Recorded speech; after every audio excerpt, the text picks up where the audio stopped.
verses 823 to 828, from chapter 6, verses 12 to 17.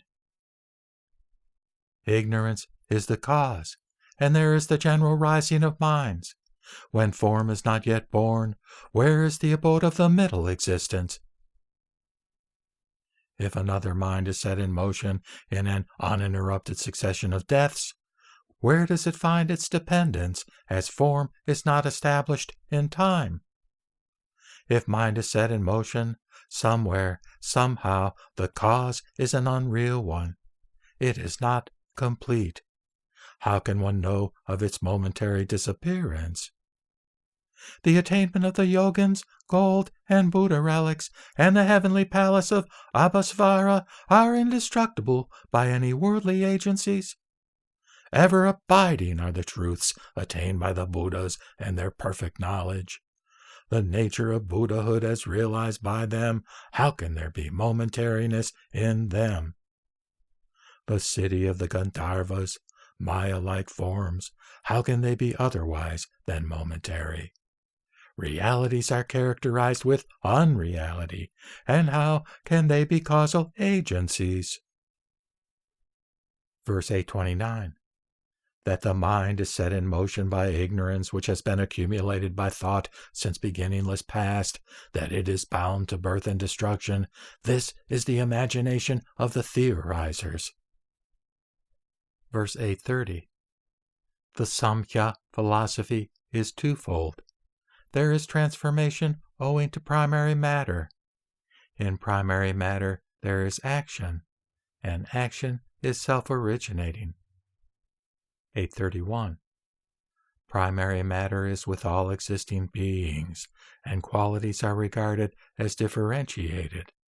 Various are effects and causes. No transformation takes place. 832. As quicksilver is pure and not soiled by dirt, so is the alaya pure, being the seat of all sentient beings. 833. The onion odor of onion, the womb of a pregnant woman, the saltiness of salt, etc., does not each evolve like the seed? 834. Otherness is not otherness, so is bothness not bothness. To be is not to be attached to. There is neither non-being nor the samskrita. 835. To say that an ego is found in the skandhas is like saying that the horse nature is in the cow nature, which has nothing to do with it. We may speak of the samskrita and the asamskrita, but there is no self-nature. 836. Defiled by logic, by the traditional teachings or agama, by wrong views, by speculation, they are not able to ascertain definitely about the ego, which they say is, but it does not exist in any way other than clinging. 837. It is certainly their mistake to think that the ego is perceivable along with the skandhas by reason of oneness and otherness. The theorizers are not enlightened. 838.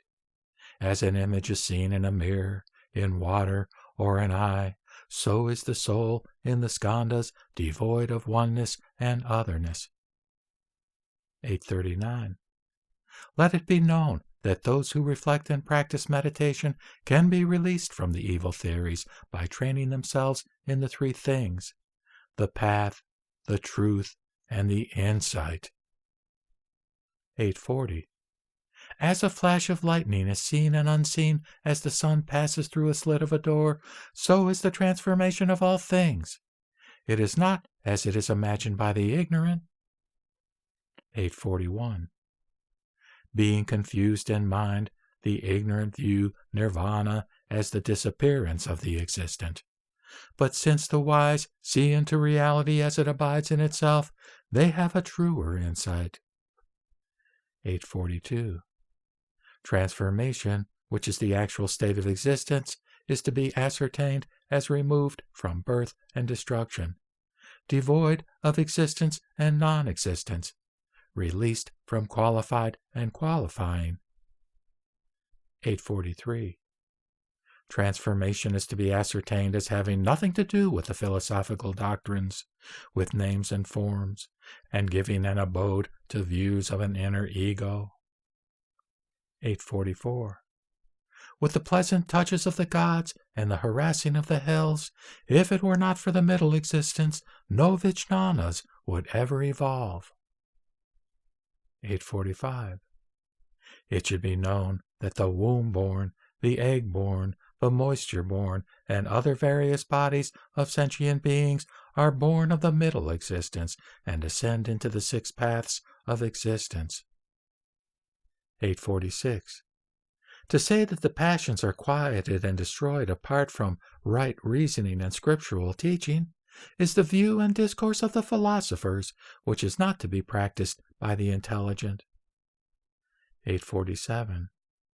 One should first examine into the nature of an ego soul and keep oneself away from attachment. To try to go beyond without an examination is of no more worth than a barren woman's child. 848. I observe with a divine eye, which is of transcendental wisdom and is removed from the flesh. With this I observe sentient beings, the physical bodies of all living creatures, as devoid of the samskara and skandhas.